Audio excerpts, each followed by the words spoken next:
La Bible dit dans Acte 16, verset 31.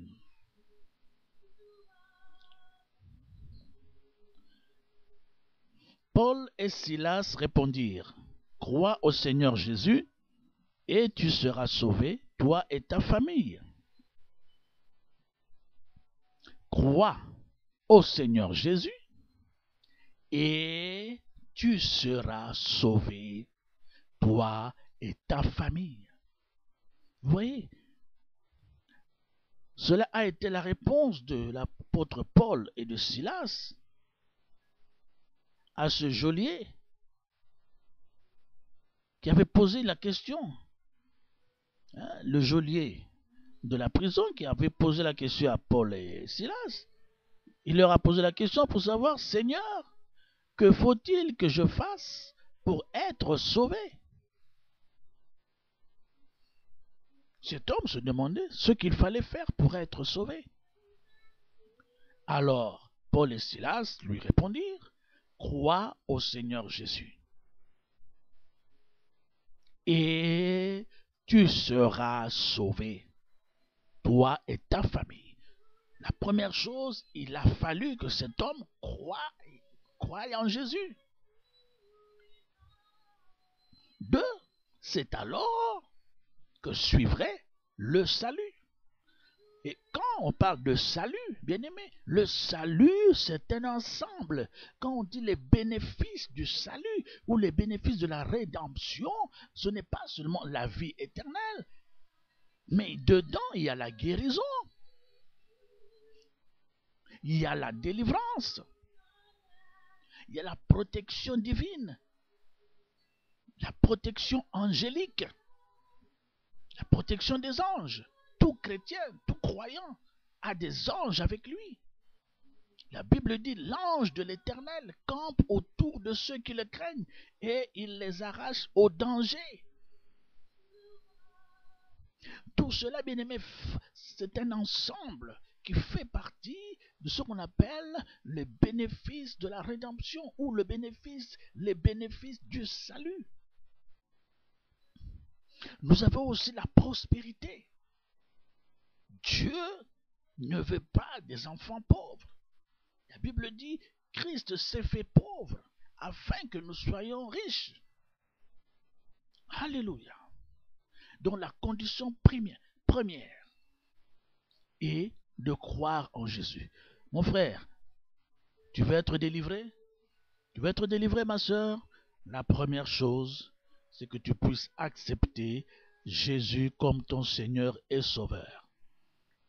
Là maintenant, vous serez sur la même longueur d'onde, Jésus et toi, et c'est alors que Jésus pourra maintenant se manifester dans ta vie et t'accorder cette grâce, te délivrer, par exemple.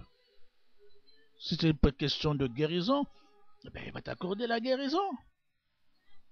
Mais la condition première, c'est de l'accepter dans ta vie comme ton Seigneur et Sauveur. Alléluia. La condition première, c'est de devenir un enfant de Dieu. Bien-aimé, dans Jean 1, verset 12, la Bible dit, « Mais à tous ceux qui l'ont reçu, à ceux qui croient en son nom, elle a donné le pouvoir de devenir enfants de Dieu, lesquels sont nés non du sang, ni de la volonté de la chair, ni de la volonté de l'homme, mais de Dieu. À tous ceux qui l'ont reçu, dit la Bible, et à ceux qui croient en son nom. Au nom de qui? Au nom de Jésus. Eh bien, la Bible dit, elle a donné le pouvoir de devenir enfant de Dieu. Voilà la première condition. Deviens enfant de Dieu. Tu veux prier pour ta propre délivrance? Première chose, deviens enfant de Dieu. Amen. Deuxième chose, il faut être honnête. Être honnête. net, l'honnêteté. Bien-aimés, dans le monde d'aujourd'hui, il y a des vertus qui disparaissent de plus en plus. Ce n'est pas étonnant. La Bible dit, dans les derniers temps, les gens deviendront fanfarons, hautains, orgueilleux, égoïstes, amis de l'argent, etc., etc. Mais dans le Seigneur Jésus, il nous est demandé d'avoir de l'honnêteté. L'honnêteté à l'égard des autres, mais aussi à l'égard de soi-même. Il faut être honnête. Proverbe 28, verset 13.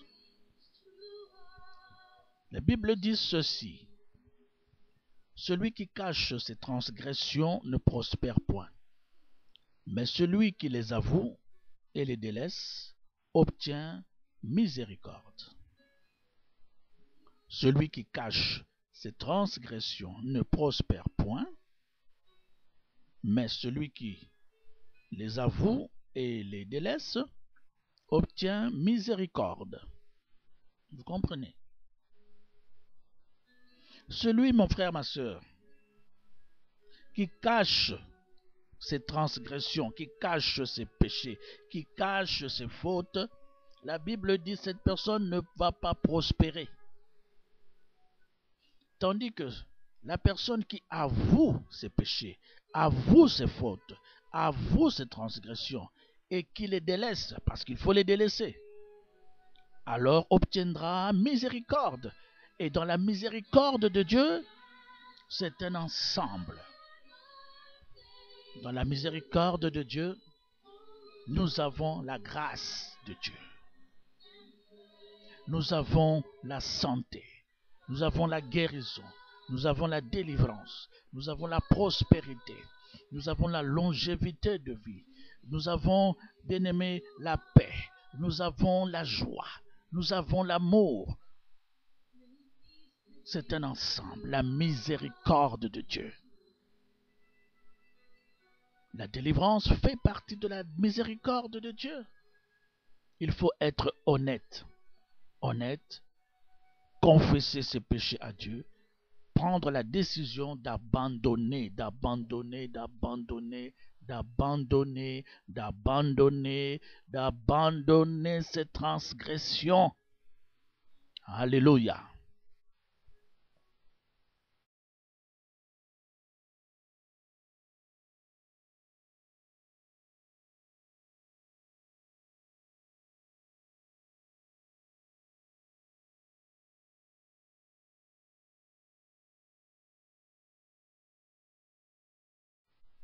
Troisième chose. Nous devons être humbles. Il faut être humble. Oui, humble.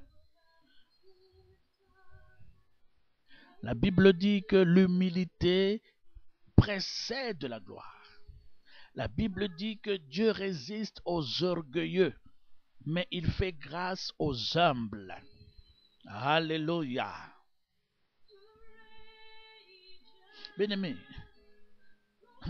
j'aimerais que vous compreniez une chose.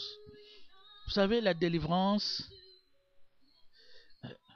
comment vous le faire comprendre? La délivrance, ce n'est pas une obligation de Dieu à notre égard.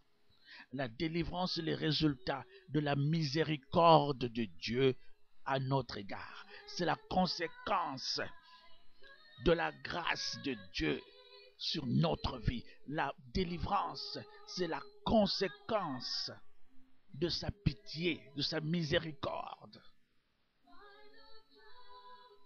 Nul ne peut obliger Dieu à nous délivrer. Ça dépend de lui. Pourvu que sa miséricorde soit sur notre vie.